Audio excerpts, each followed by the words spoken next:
Hi, welcome to One Word a Day. I'm Sophie, your pilot into the universe of Chinese. We are going to continue on our journey of learning just a little bit more of Chinese through one Chinese expression a day. I call it 1 word a day, but actually, normally it's 4 characters, or in today's case, it's 3. Okay, yesterday we talked about 酸甜苦辣, the 4 major tastes. Even though some people argue that spicy is not really a taste, but definitely 酸甜苦, sour, sweet, bitter, they are main tastes, and la is spicy. Okay, so we are going to continue with la.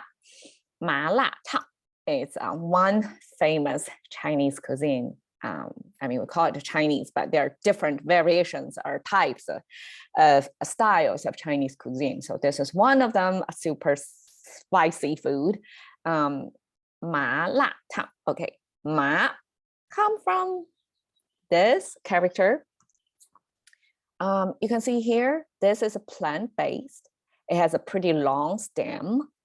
And these two are the size of the plant that kind of separated from the main body. So some people say this is the shelling, not exactly shelling, but using the stem and to detach fibers from the stem. And you can see a repetition of that underneath. And this structure, this, half of a rectangle and a chimney on top, that is shelter or house or indoor. This image commonly used in Chinese, that if we see this, that means it's indoor, is you have something, roof on top of you.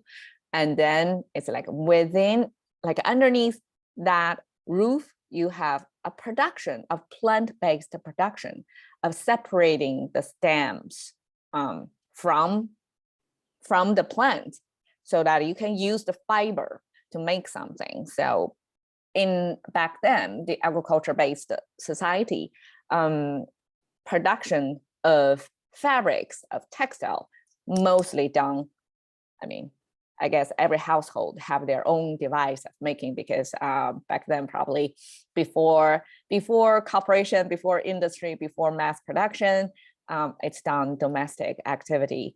So it's like under the roof, mostly female, like they have to learn, that's one of the skills, they have to learn how to weave, to process the plant and make fabric from it.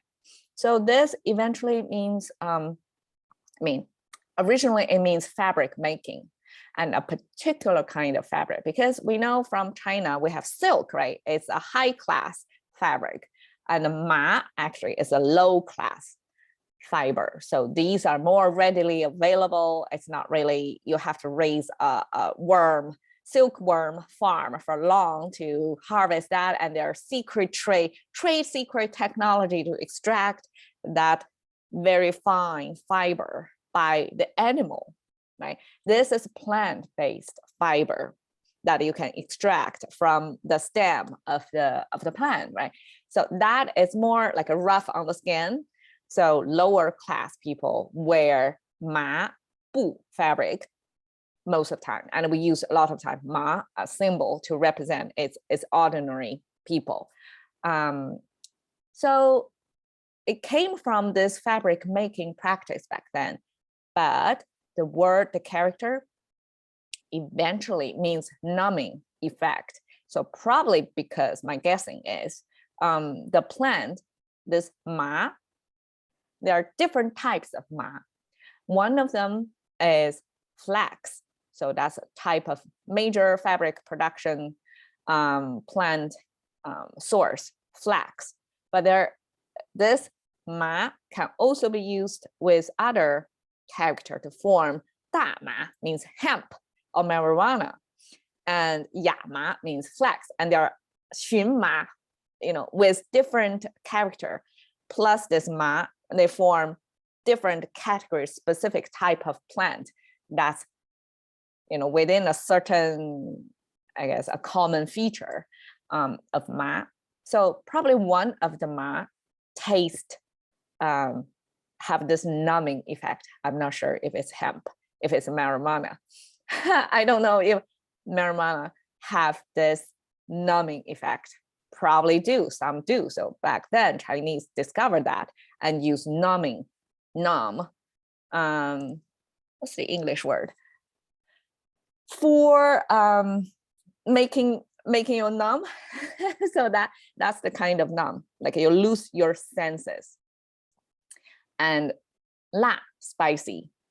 We all know what a spicy is, right? So mala is a type of spicy.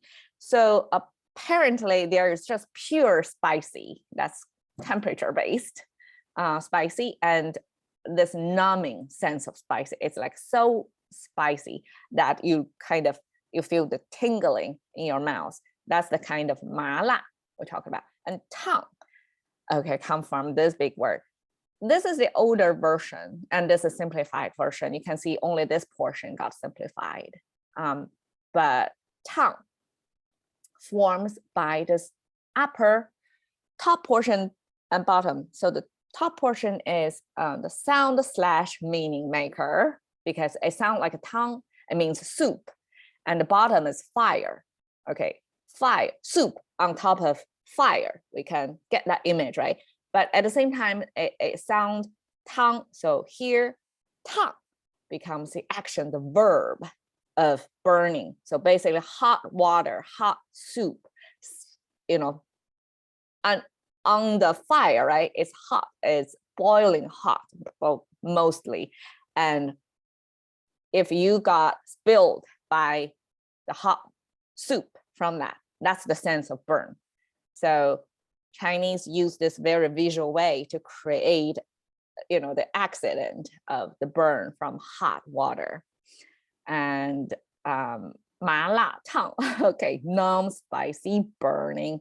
It all sounds good, right? Okay, that translated into English is spicy hot pot. So basically it's a tang, the soup, hot soup. So hot pot implied in there in this tang. Okay, mala is this numbing, spicy flavor, and numbing a lot of times achieved by this pepper thing. That's what create the numbing sense. And then spicy is from this pepper, hot pepper. So, I mean, I learned that around the globe, there are different type of hot peppers. And I don't know if any of the foodie channels make a comparison of what's the hottest pepper in the world. But in China, within China, this Sichuan province, kind of in the center, a little bit south to the center of China, which location got this humid climate. So probably that's why people over there seek spicy food to help them evaporate the humidity from them. But that's, kind of a burning hot, spicy hot pot.